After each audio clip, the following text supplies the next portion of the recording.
Se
dia, pessoal. Paz do Senhor. Que Deus possa abençoar esse dia, possa falar com você através da tua palavra, possa falar conosco, com a nossa casa. E o sentimento de hoje é justamente o sentimento de Abraão, como foi cantado, de um homem que peregrina dentro da terra da promessa, na terra da promessa, de um homem que está vivendo a sua promessa, mas chegou num lugar de querer aquilo que é celestial e não é que a gente não dá valor, não é que a gente não é grato, mas tem se tornado uma espera diferente, uma espera sobre aquilo que há de vir, sobre aquilo que não é natural, por assim dizer. Hoje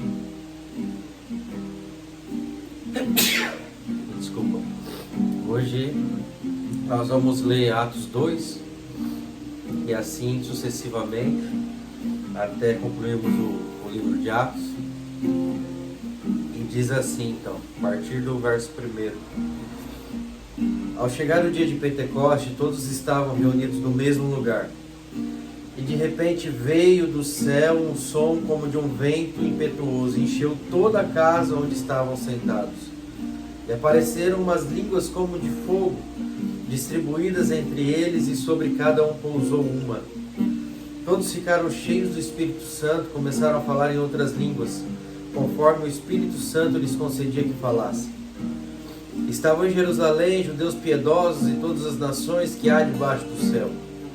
Quando o som foi ouvido, a multidão se aglomerou, e todos ficaram confusos, pois cada um os ouvia falar na sua própria língua. E perplexos e admirados diziam uns aos outros: por acaso esses que estão falando não são todos galileus? Como então cada um de nós os ouve falar em nossa língua materna? Partos, medos e elamitas, habitantes da Mesopotâmia, da Judéia e da Capadócia, do Ponto e da Ásia, da Frígia e da Panfilha, do Egito e das regiões da Líbia próximas a Cirene, e romanos aqui residentes, tanto judeus como convertidos ao judaísmo, cretenses e árabes, todos nós os ouvimos falar das grandezas de Deus em nossa própria língua. E perplexos e pasmos, todos diziam uns aos outros: o que isto quer dizer?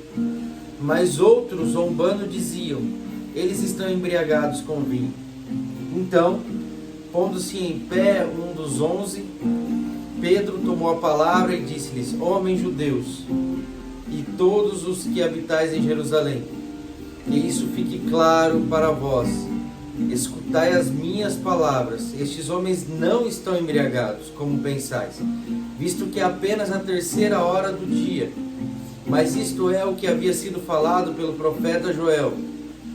E acontecerá nos últimos dias, diz o Senhor, que derramarei do meu espírito sobre todas as pessoas, e os vossos filhos e as vossas filhas profetizarão, os vossos jovens terão visões, e os vossos velhos terão sonhos.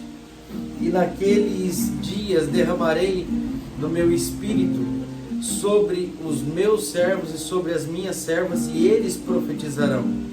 E mostrarei feitos extraordinários em cima no céu, e sinais embaixo na terra, e sangue, fogo e vapor de fumaça. O sol se transformará em trevas e a lua em sangue, antes que venha o grande e glorioso dia do Senhor. E acontecerá que todo aquele que invocar o nome do Senhor será salvo. Homens israelitas, escutai as palavras, estas palavras.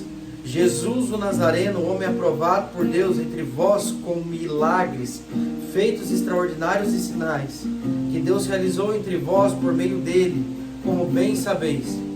Ele que foi entregue pelo conselho determinado e pela presciência de Deus, vós o matastes crucificando-o pelas mãos de ímpios, e Deus o ressuscitou, quebrando as algemas da morte, pois não era possível que fosse detido por ela. Pois Davi fala sobre isso: eu sempre vi o Senhor diante de mim, pois esta está à minha direita, para que eu não seja abalado. Por isso meu coração se alegrou e a minha língua exultou. E além disso, o meu corpo repousará em esperança, pois não deixará a minha vida no túmulo, nem permitirás que o teu santo sofra decomposição. Fizeste-me conhecer os caminhos da vida, tu me encherás de alegria na tua presença. Irmãos, concedei-me dizer-vos com clareza que o patriarca Davi morreu e foi sepultado, e o seu túmulo está até hoje entre nós. Sendo ele profeta e sabendo que Deus lhe havia prometido com juramento que faria um dos seus descendentes assentar-se no seu trono, Davi previu isso e falou da ressurreição de Cristo, cuja vida não foi deixada no túmulo e cuja carne não sofreu decomposição. Foi a este Jesus que Deus ressuscitou e todos somos testemunhas disso. Portanto, exaltado à direita de Deus e tendo recebido do Pai a promessa do Espírito Santo, derramou o que agora vede e ouvis. Porque Davi não subiu aos céus, mas ele próprio afirma: o Senhor disse ao meu Senhor, assenta-te à minha direita, até que eu ponha os teus inimigos como estrado dos teus pés. Portanto, toda a casa de Israel fique absolutamente certa de que esse momento, ou esse mesmo Jesus, a quem crucificastes, Deus o fez Senhor e Cristo. Ao ouvirem isto, eles ficaram com o coração pesaroso e perguntaram a Pedro e aos demais apóstolos: irmãos, que faremos? Pedro então lhes respondeu: arrependei-vos, a cada um de vós seja batizado em nome de Jesus Cristo para o perdão de vossos pecados, e recebereis o dom do Espírito Santo, porque a promessa é para vós, para vossos filhos e para todos os que estão longe, e a quantos o Senhor nosso Deus chamar. E os aconselhava e exortava com muitas outras palavras, dizendo: salvai-vos dessa geração perversa. Desse modo, os que acolheram a sua palavra foram batizados, e naquele dia juntaram-se a eles quase 3.000 pessoas.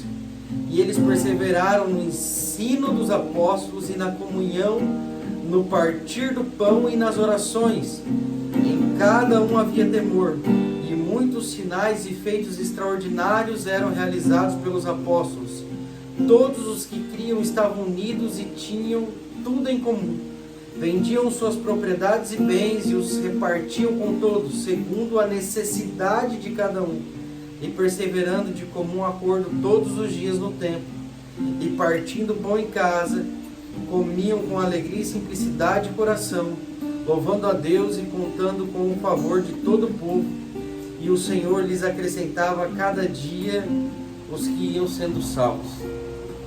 Irmãos, eu consigo perceber que meu olho já não está acompanhando mais as letras pequenas, mas eu quero dizer para você, essa tradução é uma Almeida 21, do século 21, então, de repente, quando você acompanhar na sua, vai estar um pouco diferente.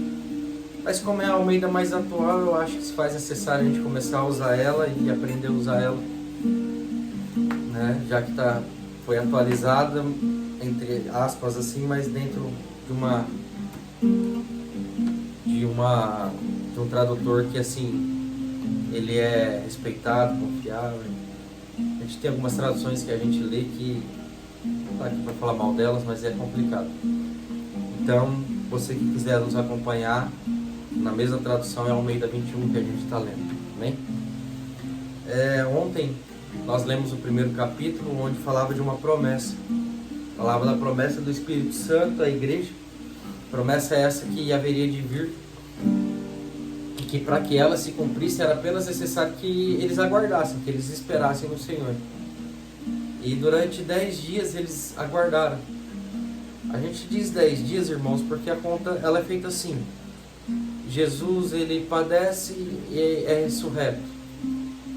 Então ele retorna, e a partir do seu retorno ele passa 40 dias com os seus discípulos, retorna aos céus, ele é assunto aos céus. Então, desses 40 dias que ele libera a promessa, no último dia, no 40º dia, ele é assunto aos céus. e o Espírito vem em Pentecostes, que são 50 dias depois do dia da sua morte e ressurreição.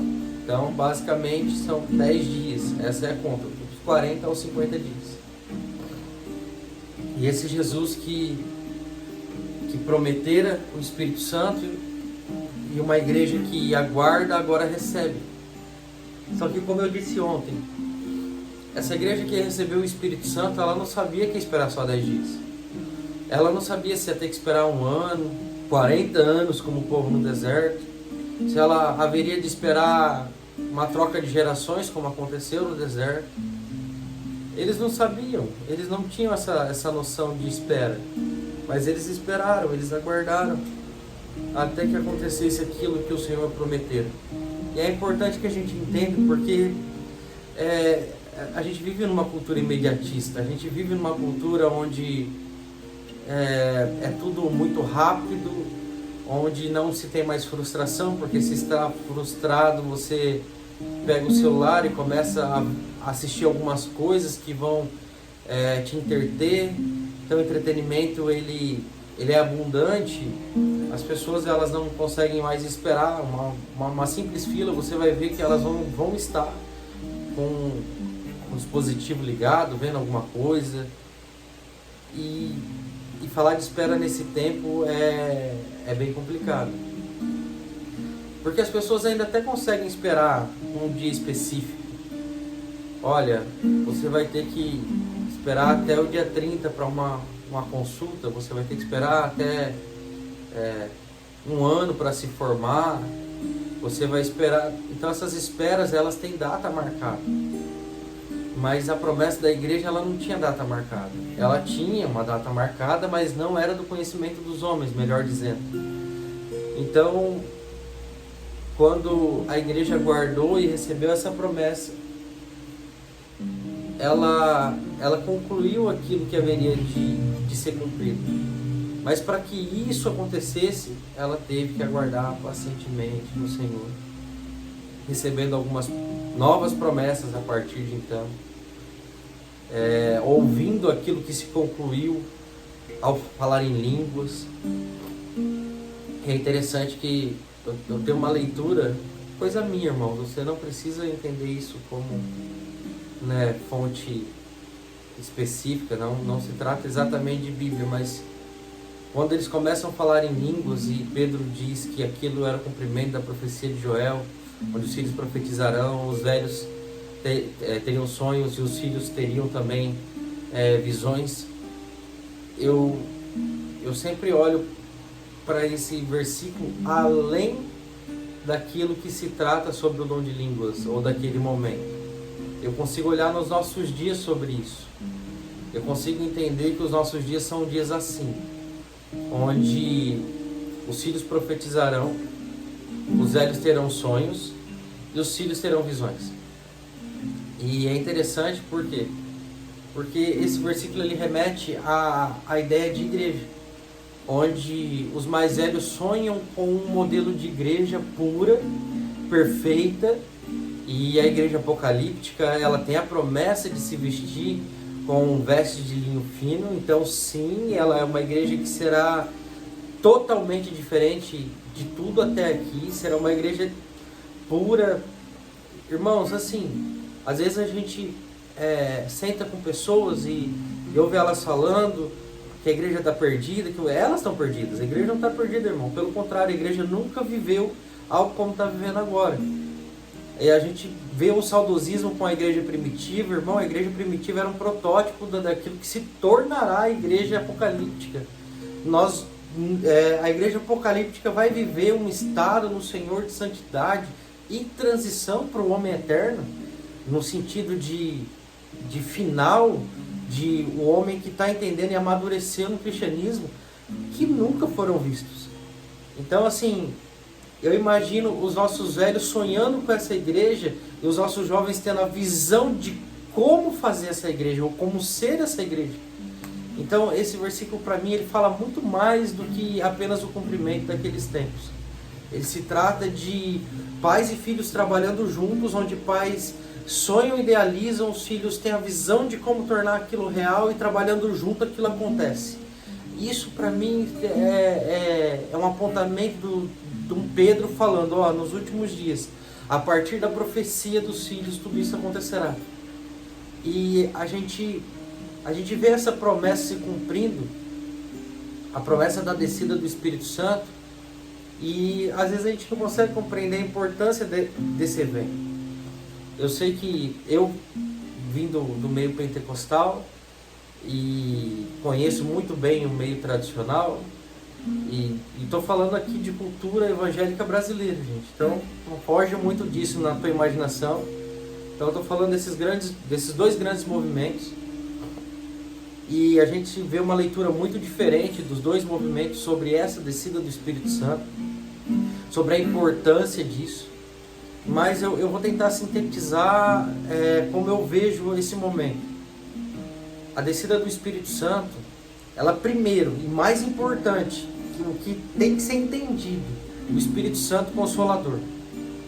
Esse Espírito Santo da comunhão, como é dito na bênção apostólica. Esse Espírito Santo é o que precisa ser compreendido e ponto, para o indivíduo, para a pessoa. Então nós temos um Deus Pai em amor, nós temos um Filho Redentor, mas na continuação dos dias, nós temos um Espírito Santo Consolador. Por isso, talvez, que é tão notório que a Bíblia vai dizer que nós podemos até pecar contra o Pai e o Filho, mas contra o Espírito Santo, porque, irmão, se você pecar contra o Espírito Santo, você está perdendo a parte do Deus que vai trabalhar com você no dia a dia, que vai curar você, transformar você, renovar suas forças, sarar suas feridas e te incentivar para que você não pare.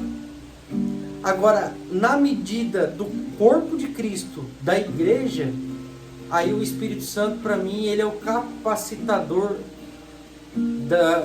da função eclesiástica, por assim dizer, ou congregacional, se você quiser ser um pouco mais hebraico.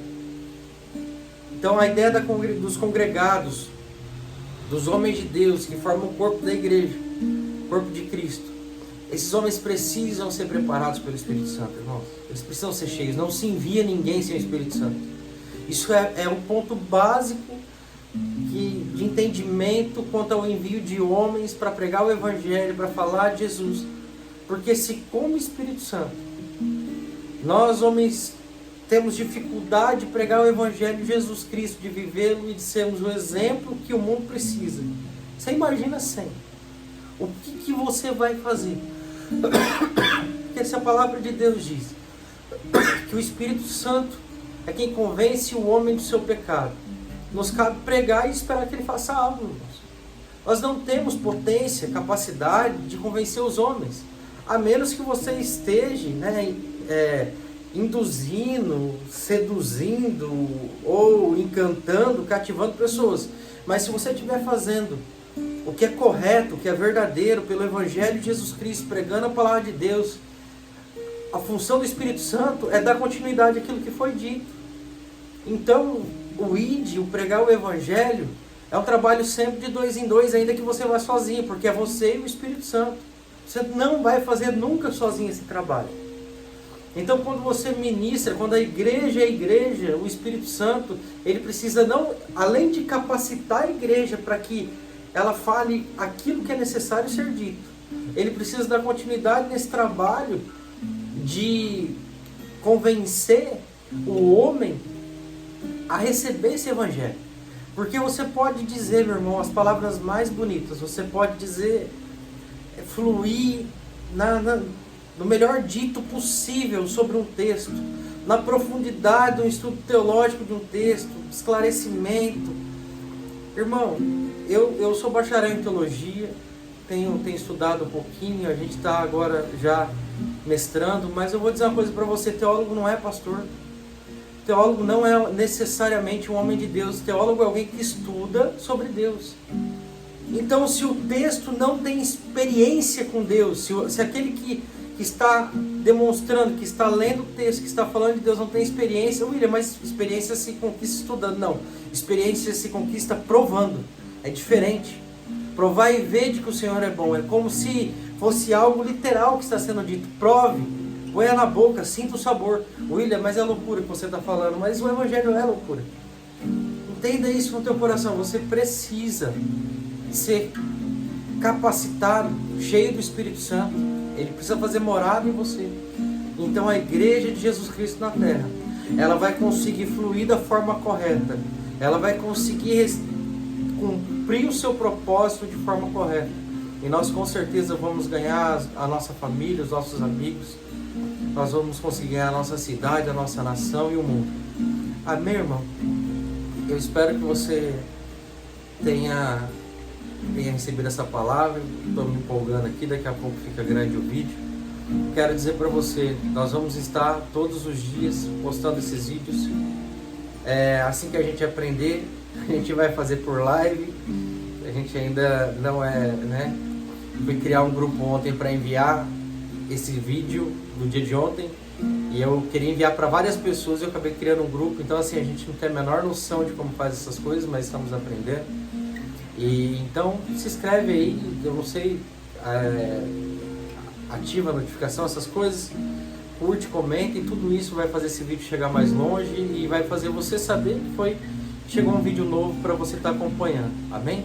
Mas sim ou sim, diariamente a gente vai estar encaminhando esses vídeos, em algum momento do seu dia ele vai chegar aí para você, amém? Que Deus te abençoe, que Ele te guarde, que Ele te livre de todo mal, que Ele resplandeça a tua face sobre ti, que Ele tenha misericórdia de ti, que Ele guarde o seu dia, a sua família, que Ele guarde os seus olhos, os seus ouvidos, o seu coração, que Ele guarde as suas intenções e a sua mente. Amém? Fique em paz no nome do Senhor Jesus.